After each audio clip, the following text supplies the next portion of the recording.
morn again. It's so great to be here, and I'm going to put the gavel away. I don't think this is an unruly class. So. Really appreciated the provost's remarks. Thank you for setting the context in terms of the history of PLU and the recognition of the ties that have been so vital and remain so vibrant. It was 1977 when I first arrived at PLU as a young assistant professor. And coming from the East Coast, coming from Cambridge, Massachusetts, to this amazing environment where there was no opportunity to forget that the university was founded by Norwegian immigrants, that there was an amazing community out there who supported the university and wanted a closer connection for displays and events and learning and opportunities for students that were yet not fully explored and now have been cemented in new ways because of the amazing study abroad program. So I'm using amazing a lot this morning, and that's how I feel when I stand in this place. And when I see all of your faces and know how loyal, how energetic, and how transformative your work has been. If you had come to this location at any point in the 1970s and the 1980s when I was first teaching, what would you have seen? Practice rooms. Gravel. A gravel pit. A gravel pit, right? It was a basement. It was an unfinished basement, let's put it that way, a crawl space, right? Okay. It has become a show place, and it was right from the beginning, a partnership between the university, who recognized the beauty of the traditions, the opportunities for supporting the Scandinavian heritage, and making it a welcoming place for all. Some of the most important events on our campus have taken place right here. I went back yesterday into the archives up on the 3rd floor of Morfett Library just to do a little digging and remind myself. And I was reminded of a few facts. I was reminded that the Scandinavian Area Studies program we launched in 1977 was the first one anywhere on the West Coast. And I was reminded that as we launched that program, I don't think you can see this very well, but we were very much stressing tradition from the past and contemporary innovation. So the front of our first brochure, sorry, this is all I have is a copy, but if you see up front, we have up top a Viking ship from a rune stone, and below it, an oil rig in the North Sea. How the sea has served Scandinavian culture over the years. Tradition and contemporary innovation. Campus and community. A way to bridge disciplines. Languages, yes, but courses across the curriculum. Music and art and history and in the social sciences, in religion, in literature, on and on. the connections that were built for faculty and students to learn how to weave into their studies an appreciation of the heritage of the campus. The Scandinavian Cultural Council was founded in 1980. April 14th was the first official meeting, so I hope somebody notes that down. And in April of 2030, you'll have a 50-year jubilee. President Riki spoke at the dinner that launched the concept of the Scandinavian Cultural Center. Ted Carl was an emeritus professor in communications, and he did a wonderful job leading us at that time. And my dear colleague, Audun Toven, the most wonderful teaching colleague you could ever hope for, gave remarks at that meeting. Audun and I were an interesting pair. He was born in Norway, and he, unlike me, had a great singing voice and was a dancer and coordinated the Mayfest dancers and knew, people are nodding here, knew so much about Scandinavian culture from his roots, from his growing up, and from his passion. And I, coming as a white American from the Midwest who was accidentally introduced to Scandinavia as an exchange student, as a senior year in high school, and it took hold. So we were a good pair together to be able to say there is something worth learning and knowing about, whether you are born out of that heritage or whether you come to it and discover it. And that is the kind of pairing, just like the tradition and innovation, campus and community, that we must have as we think about a future, right? Because the Scandinavian Cultural Center, it certainly belongs to all those Scandinavians in the community who made it a reality with their gifts and their energy. The Thrifty Troll. Do you remember the Thrifty Troll?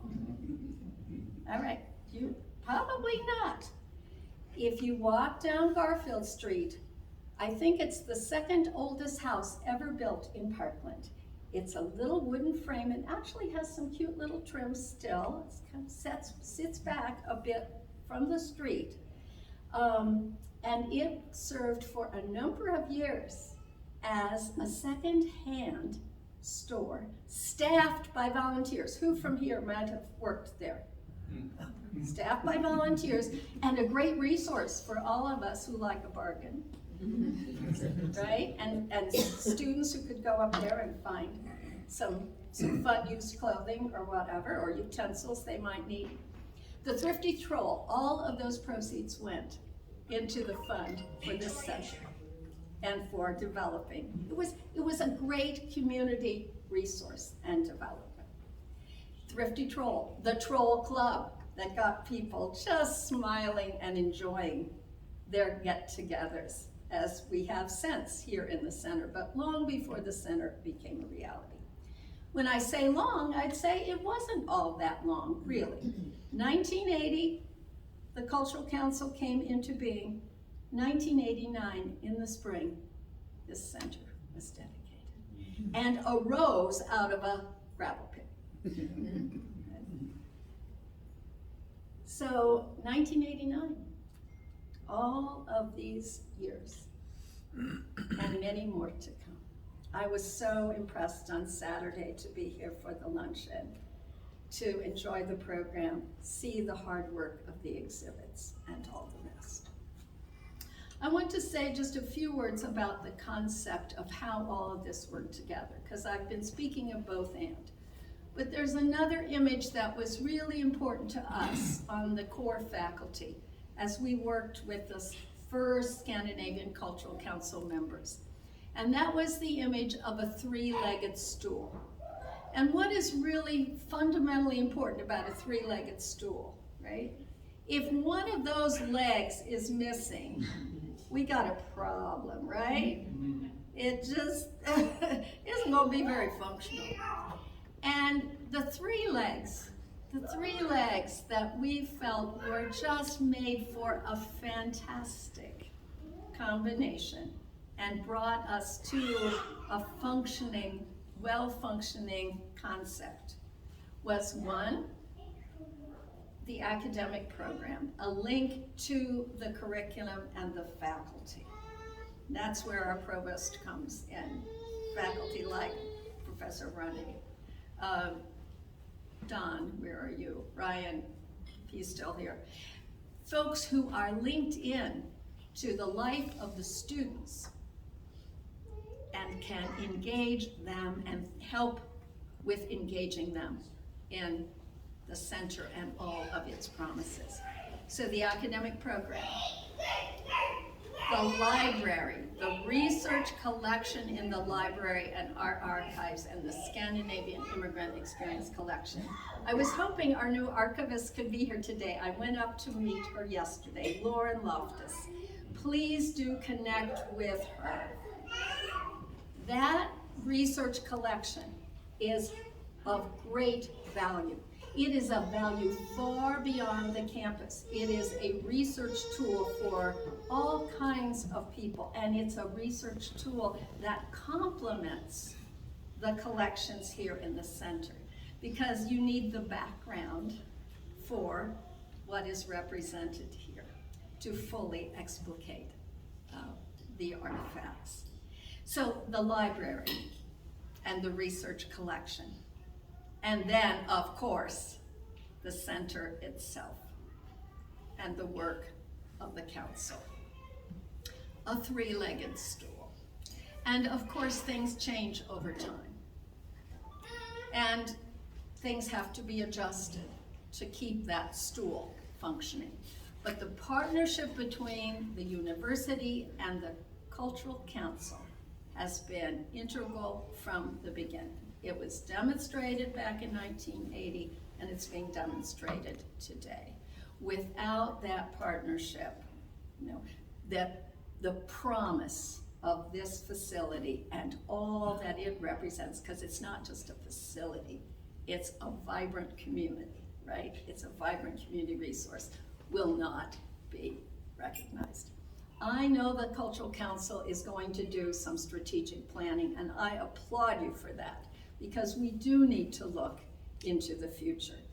And in looking to the past, we also are able to plant the seeds for the future. In 1990, just a year after the center was opened, PLU celebrated its centennial. And I wrote an article for the Campus Centennial magazine. And it was entitled Our Cultural Heritage. And I want to just mention a few things from it. When we developed the Scandinavian Cultural Center, we realized that ethnic diversity was as important to our future as our ethnic heritage. Ethnic diversity and heritage, both significant. It's another both and. And with the diversity comes opportunities. With the diversity comes opportunities for students from other backgrounds to make linkages. I was thinking about this yesterday in terms of the oral history collection in our library. We have recordings of 340 or 50 Scandinavian immigrants who came in the early part of the 20th century. It's a very valuable resource. Now, if my grandmother came from Mexico and had her story to tell me today, might it be interesting to compare her situation and the challenges she has faced in navigating a bilingual environment with the challenges and the particular circumstances of a lovely Swedish grandmother who came in 1924. Those are the kinds of linkages that are possible, and you have found others as you've talked about your student market and other innovative ideas. So how do we make those bridges? Norway and the Scandinavian countries give us a lot of food for thought. They show us pathways that we as a big and very diverse country haven't always found. And so one of the questions is to say, when this century, this second century for PLU, where we have a much more diverse population, with all that those students bring from their respective backgrounds, whether it's Latinx or African American or Native American and so on, this gives us an opportunity to say, we are proud of our Scandinavian heritage, and we want to encourage those who come from other backgrounds to honor and celebrate and learn about theirs. And together, just as has happened in Scandinavia, where homogeneous populations have become far more diverse, there are great opportunities for us to learn also from each other. That's what makes me excited, even as I know we have to think in new ways. King Harold was quoted a little earlier, and let's see, I had a different quote here that I wanted to bring. I can find it amid too many papers. Oh, here's the one. PLU President Ricci, when the center was dedicated in 1989, says, "The center is housed at Pacific Lutheran University, but it belongs to the nearly 1/2 million Scandinavians living in Washington." So that sense of belonging. And when we belong someplace, so many of you are alumni, so you belong double up here. When we belong to a place, we give ourselves to that place. We say, this is important, and it is important not only for me and my generation, but for what is to come. So to pass on the mantle to a new generation, and to do that in some ways that haven't been required before, because we don't have the same core faculty presence. That makes it harder. It doesn't mean it's impossible, because we have good partners in Scandinavia who are providing for the language instruction and the cultural instruction. So we just have to make more of an effort to get students there and encourage them, and get students from Norway here. And thank goodness for our Norwegian students and what they can provide. So takk skal dere ha back there in the corner. So that's the other piece of this. Be sure that if you have contacts in Scandinavia, and we have many over the years, we have fantastic alumni there, we have fantastic friends of the university all across Scandinavia. Let's help the university make those connections and keep those connections strong, so that again, in this second century for PLU, we carry forward the torch in ways that are very fulfilling and imaginative. Because our God has given us great creativity. Our God has given us great resilience. And our God has blessed us.